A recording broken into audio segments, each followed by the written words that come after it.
मेरा नाम DM Jha, Astron Tax Fin में आपका स्वागत है। फ्रेंड्स, कई व्यूअर्स की सलाह पे मैंने म्यूचुअल फंड की एक सीरीज़ शुरू की है और ये वीडियो इस सीरीज़ का 11वां एपिसोड है। फ्रेंड्स, जब मैं म्यूचुअल फंड के बारे में कई सोशल मीडिया पे देखता हूँ, स्पेशली यूट्यूब पे, तो उसमें बहुत सारे म्यूचुअल फंड के जानकार, कोई 2 साल में म्यूचुअल फंड को दोगुना करते हैं, कोई 3 साल में करते हैं, कोई ये कहते हैं कि इस एसआईपी में पैसे लगाओ, कोई कहते हैं इस एसआईपी में पैसे कहीं मत लगाओ, कोई कहते हैं वन टाइम ही लगाओ, कोई कहते हैं एसआईपी ही लगाओ, कोई सीएजीआर, कोई एक्सआईआर, कई सारी बातें करते हैं। और इन सब बातों से मुझे ऐसा लगता है कि म्यूचुअल फंड में कोई जादू है और ये जादू केवल उन्हीं के पास है। ये जादू यदि आपने नहीं सीखी, जिससे लगता है कि you have missed the bus. Friends, सबके अपने अपने विचार हैं। मेरे विचार हैं कि म्यूचुअल फंड में कोई जादू नहीं है। दूसरी बात, जब हम रिटर्न की 2 साल में दुगना या सीएजीआर या एक्सआईआर की बातें करते हैं, तो हम कभी इस बात का जिक्र नहीं करते कि म्यूचुअल फंड में क्या एंट्री में या जब मैं यूनिट्स को सेल करता हूं या रिडम्पशन करता हूं, क्या कोई लोड भी है। क्योंकि यदि कोई लोड है तो इस रिटर्न में वो माइनस होगा और जितनी कहानियां हैं सीएजीआर एक्सआईआर की, सब वो गलत साबित हो जाएंगी। क्योंकि इन रिटर्न में से ये लोड या ये चार्जेज ये माइनस नहीं करते। तो चलिए फ्रेंड्स, आज बात करते हैं उसी चार्जेस की जिसको म्यूचुअल फंड में टेक्निकली लोड बोलते हैं। और ये लोड 2 तरह का होता है। पहला एंट्री लोड, दूसरा एग्जिट लोड। और आज हम खासकर बात करेंगे म्यूचुअल फंड पे एग्जिट लोड के बारे में। फ्रेंड्स, सिंस अगस्त 2009 से कोई एंट्री लोड म्यूचुअल फंड पे अब नहीं लगता है। इसका मतलब अगस्त 2009 के पहले यदि आप इन्वेस्ट करते थे म्यूचुअल फंड में तो उस पर भी कुछ चार्जेस लगा करते थे। फॉर एग्जांपल, यदि आपने एसआईपी लगाई 1000 रुपये महीने की और मान लीजिए उसमें 10 रुपये एंट्री लोड हैं, तो आपका पहले ही दिन से इन्वेस्टमेंट 990 रुपये होगा, न कि 1000 रुपये। हालांकि अगस्त 2009 से ये एंट्री लोड समाप्त हो गई है। बात करते हैं दूसरा एग्जिट लोड की। क्या जब एग्जिट लोड क्या होता है? Exit load one time load when we exit from the mutual fund scheme. One time load when we exit from the mutual fund scheme. इसका मतलब ये जो वन टाइम जब एग्जिट करेंगे, दिस एग्जिट में भी पार्शियल और फुल्ली। इसका मतलब जब हम रिडम्पशन करेंगे या यूनिट्स को, म्यूचुअल फंड के यूनिट्स को सेल करना चाहेंगे, या तो पूरा या पार्शियली, तो उस टाइम एक लोड लगता है, एक चार्ज लगता है, and that charge is called exit load. और ये exit load total expenses ratio में इंक्लूड नहीं होते। फ्रेंड्स, सेबी के गाइडलाइंस के हिसाब से टोटल एक्सपेंसेस रेशियो में जब भी चेंज होगा, ये म्यूचुअल फंड या फंड हाउस की जिम्मेदारी है कि कंसर्न इन्वेस्टर्स को इसके बारे में बताए। हालांकि आप यदि इसके इन्वेस्टर हैं तो आप देखते होंगे कि आपके मोबाइल नंबर पे जो रजिस्टर्ड नंबर है उस पर एसएमएस आते होंगे या रजिस्टर्ड ईमेल पे मेल आते होंगे कि हमने टोटल एक्सपेंसेस का रेशियो, टीईआर रेशियो इतना कम कर दिया या अधिक कर दिया। लेकिन I again repeat, total expenses ratio में ये एग्जिट लोड इंक्लूड नहीं होते। This exit load is over and above the total expenses ratio. आगे बात करते हैं कि आखिर क्या जरूरत पड़ गई फंड हाउस को एग्जिट लोड लगाने की। फ्रेंड्स, इसका सबसे पहला कारण है टू रिटेन द इन्वेस्टर्स और discourage investors from exiting from the fund. इसका मतलब फंड से निकलने को डिस्करेज करने के लिए इन्वेस्टर्स को, यदि फॉर एग्जांपल आपको निकलने में कुछ पैसे लगते हो तो आप सोचेंगे कि चलो भाई, यदि पैसे लग रहे हैं तो बाद में निकाल लेंगे, बाद में एग्जिट करेंगे। तो ये just to discourage the investors. दूसरा, रिडम्पशन प्रेशर्स जो आते हैं, जब आप एग्जिट करते हैं तो फंड हाउस को पैसे आपको देने पड़ते हैं। और मैंने जैसे पहले बताया हुआ था कि इसका कैश रिटेंशन लिमिट होती है हर म्यूचुअल फंड स्कीम्स की। तो ये रिडेम्पशन का प्रेशर जो फंड हाउस पे आता है उसको ईज करने के लिए किया जाता है। और प्लस फ्रेंड्स, एएमसी जो है कोई चैरिटी तो है नहीं, बिजनेस कंसिडरेशन के कारण भी वो डिस्करेज करते हैं, एग्जिट लोड लगाते हैं कि आप पैसे उससे ना निकालें। अब सवाल है कि एग्जिट लोड क्या है, ये मालूम हो गया, क्यों लगता है मालूम हो गया, कैलकुलेट कैसे करेंगे। Different mutual funds charges different exit load under different schemes. Friends, ये जान लें कि जितने फंड हाउस हैं उसके जितने स्कीम्स हैं उनके अलग अलग रेट होते हैं एग्जिट लोड के, ये चार्ज करते हैं अलग अलग। For example Aditya Birla sun life की बात यदि करें, उसमें बीसीओ स्कीम्स हैं, हर स्कीम्स का एग्जिट लोड रेट अलग अलग होता है, जिसके बारे में हम बात करेंगे अगले कुछ मिनटों में। और ये जो एग्जिट लोड चार्ज होता है, जिस दिन आप एग्जिट करते हैं स्कीम से या जिस दिन आप रिडम्पशन करते हैं, उस दिन जो अप्लीकेबल एनएवी होगी आपके यूनिट्स की, उस अप्लीकेबल एनएवी पर एग्जिट लोड कैलकुलेट होता है। फ्रेंड्स, इसको हम एग्जाम्पल से समझ सकते हैं कि मान लीजिए 1 जनवरी 2022 को हमने 50,000 रुपये DSP top 100 equity fund direct plan में हमने परचेज किया, 50,000 रुपये इन्वेस्ट किए, जो भी यूनिट्स मिला उस दिन के अप्लीकेबल एनवी के उसके हिसाब से मिल गया।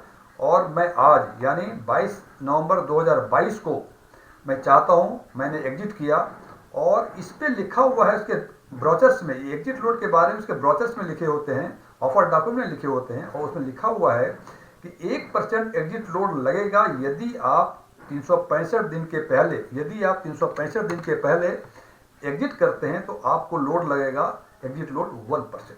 फ्रेंड्स, हमने देखा कि 22 नवंबर को 100 यूनिट्स में DSP top 100 equity fund direct plan का रिडीम करना चाहता हूं, जिसका अप्लीकेबल एनएवी 315 रुपये 315.8610 है। इसका मतलब 315 रुपये 8610 पैसे एक यूनिट्स की दाम है, और हम 100 यूनिट्स एग्जिट करना चाह रहे हैं आज के दिन में, और उसमें लोड का फैक्टर है 1%। अब देख रहा हूं कि 1 जनवरी से 22 नवंबर तक ये डेट जो है, होल्डिंग पीरियड जो है, it is less than 365 days. So इस पे जो अप्लीकेबल रेट होगा एग्जिट लोड का वो होगा 1%। अब देखें हमने एग्जिट लोड कैसे निकाला।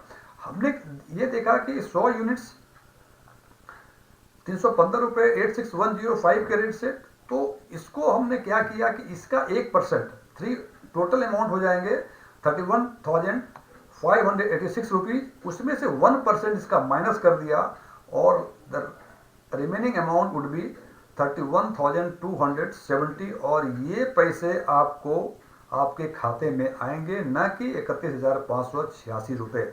इस तरह से इस केस में 316 रुपये एग्जिट लोड हुए, और आपके total redemption amount would be 31,270 रुपये इंस्टीड ऑफ 31,586।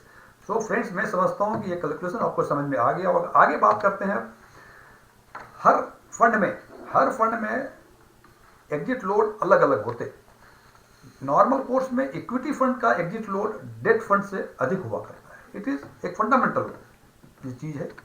अब बात करेंगे, पहले बात कर ले इक्विटी फंड्स की, इसमें एग्जिट लोड की क्या कहानी है। तो देखते हैं फ्रेंड्स, नॉर्मली 365 दिन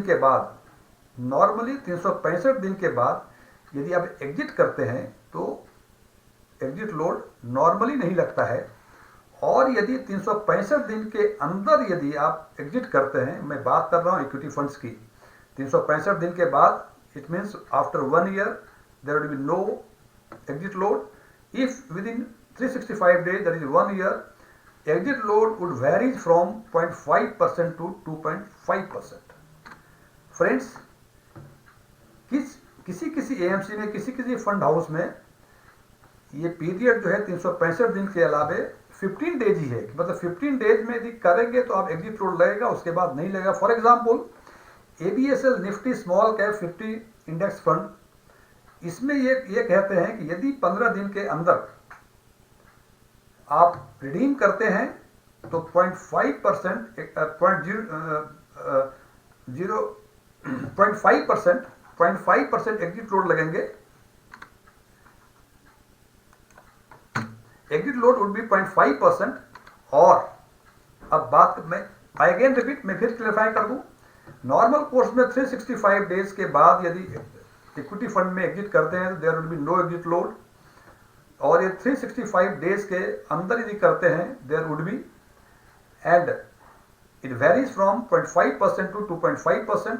और कुछ एएमसी में है कि वो 365 डेज नहीं, दैट इज 15 डेज, मीन्स 15 दिन के अंदर यदि रिडीम करेंगे, सेल करेंगे, it would be few charges, और 15 दिन के बाद यदि आप एग्जिट करेंगे उसमें कोई एग्जिट लोड नहीं लगेगा। For example ABSL Nifty small cap 50 index fund, जिसमें यदि 15 दिन के अंदर रिडीम करते हैं तो टोटल रिडम्पशन अमाउंट का 0.5% एग्जिट लोड डिडक्ट होगा, और 15 दिन के बाद एग्जिट करते हैं तो there would be no exit load, means exit load would be 0। अब बात करते हैं डेट फंड्स की। डेट फंड में friends it varies from 0% to 2.5%। बहुत सारे डेट फंड्स में आप कभी भी पैसे निकालें, कभी भी करें, 1 दिन में, 2 दिन में, 10 साल में, वो नील होंगे। वैसे फंड है overnight fund, ultra short duration fund, money market fund, low duration fund, और एक तरह एक लिक्विड फंड होता है जिसमें 20 अक्टूबर 2019 से उन्होंने कहा कि इसमें ग्रेडेड एग्जिट लोड लगेगा and that fund is called liquid fund. हालांकि इसके पहले लिक्विड फंड में भी रिटर्न एग्जिट लोड किसी भी टाइम निकालें नहीं निकलता था, लेकिन देखा यह गया कि लोगों ने इनको पार्किंग पे समझ लिया था कि 2 दिन के लिए पैसे हैं, 2 दिन के लिए लगा दो फिर निकाल दो। तो लिक्विड फंड के AMCs को कुछ दिक्कतें हो रही थी, तो उन्होंने सेबी ने कहा कि नहीं, अब जो है ग्रेडेड एग्जिट लोड लगेगा, और उन्होंने कहा कि depends on the holding period. यदि लिक्विड फंड में फंड होल्ड करते हैं 1 डे के लिए, it would be 0.007%, and 1 day इतना, 2 डे में इतना। ये देखेंगे डिफरेंस जो है, this difference from 1 day to 2 day, 2 days to 3 day, 3 days to 4 day, it is here it is 0.0070%, here it is 0.0065%, means the difference between 2 days is 0.0005%, and up to 6 days it would be charged as 0.0045%, and after that if holding period is more than 6 days, that is from 7 days onward, if you exit from that fund there would be no exit load। मैं फिर repeat करता हूँ, date fund में vary करता है 0 से 2.5% तक। 3-4 फंडों में like overnight fund, ultra short fund, money market fund, low duration fund, इन फंड में कभी भी एग्जिट करें कोई एग्जिट लोड नहीं लगेगा। लेकिन एक लिक्विड फंड होता है जिसमें कि ग्रेडेड एग्जिट लोड लगता है, और ये डिपेंड करता है आपके होल्डिंग पीरियड से कि यदि 1 दिन होल्ड करेंगे तो इतना लगेगा, 2 दिन करेंगे तो 0.0065% लगेगा, और ये चलेगा 6 डेज तक। 6 डेज यदि होल्ड करेंगे तो 0.0045% लगेगा, and after that means holding 7 days onward there would be no exit load if you exit from the fund after 6 days or you can say 7 days onward। और बाकी सारे जो फंड हैं उसमें वाइड वेरिएशंस है, आप यूनिफॉर्म कुछ नहीं कर सकते कि क्या होता है। एंड जैसे फॉर एग्जांपल 0.5% लगते हैं, कुछ फंड्स ऐसे हैं जिसमें 0.5% चार्ज होंगे।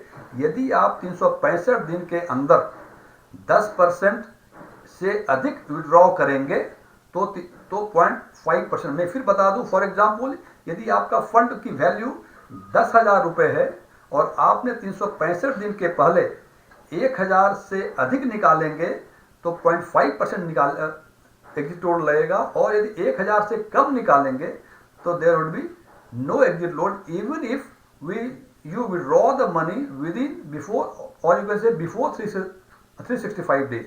उसी हिसाब से 1% लगेगा जब 20% से अधिक 180 दिन के अंदर निकालेंगे तो 1% लगेगा। इसमें जो है निप्पॉन लॉन्ग ड्यूरेशन फंड है, हालांकि ये नॉर्मल कोर्स का चार्जेस नहीं है, इसलिए मैंने एग्जांपल के तौर पे रखा है। नॉर्मली ये कुछ परसेंटेज हैं कि 10 दिन 10%, 20%, 50%, इसके हिसाब से कुछ चार्जेस लगते हैं, लेकिन 108 डेज थोड़ा सा कम है। इसी तरह से एक और ABSL मीडियम टर्म प्लान है जिसमें कहते हैं कि चार्जेस लगेंगे 2% यदि आप 15% से अधिक 365 दिन के पहले निकालेंगे, और 1% लगेंगे यदि आप 15% से अधिक टोटल इन्वेस्टमेंट उस स्कीम में जितना है उसका 15% से अधिक यदि 366 दिन से 730 दिन के अंदर निकालेंगे तो 1% लगेंगे। आई अगेन रिपीट, ABSL का मीडियम टर्म प्लान है जिसमें 2% एग्जिट लोड लगेंगे यदि आप 15% से अधिक 365 दिन के अंदर निकालेंगे, और 1% लगेंगे जबकि आप 15% से अधिक 366 से 730 दिन के अंदर निकालेंगे। इसका मतलब यदि 730 दिन के बाद निकालते हैं इसमें एग्जिट लोड कुछ नहीं लगेगा। So rest of the debt fund में वाइड वेरिएशन है। Before investing either in debt fund और इक्विटी फंड, आप ये देख लें कि उसका एग्जिट लोड का क्या प्रोविजन है, सो दैट कि आप सोच तो रहे हैं कि 15% एप्रिसिएशन होगा, लेकिन यदि उसमें एग्जिट लोड लग जाएंगे आपको 2%, 1.5%, तो वो 15% नहीं, वो कम हो जाएगा। सो बिफोर इन्वेस्टिंग उसके ऑफर डॉक्यूमेंट में जाके या किसी वेबसाइट पे जाके चेक कर लें कि उनका एग्जिट लोड का प्रोविजंस क्या है। फ्रेंड्स, यदि मेरा ये वीडियो आपको पसंद आया हो, इसे लाइक करें, शेयर करें, कुछ पूछना हो, कुछ क्वेरीज हो, कमेंट करें, अच्छी चीज़ें लगी हों उसके बारे में भी लिखें, और यदि कुछ चीज़ें अच्छी नहीं लगी हों उसके बारे में ज़रूर लिखें। और फ्रेंड्स, म्यूचुअल फंड में हमारे कई सारे वीडियोज़ हैं, जिसके लिंक इसके डिस्क्रिप्शन बॉक्स में जाके देख सकते हैं और अपनी पसंद का वीडियो देख सकते हैं। Thank you.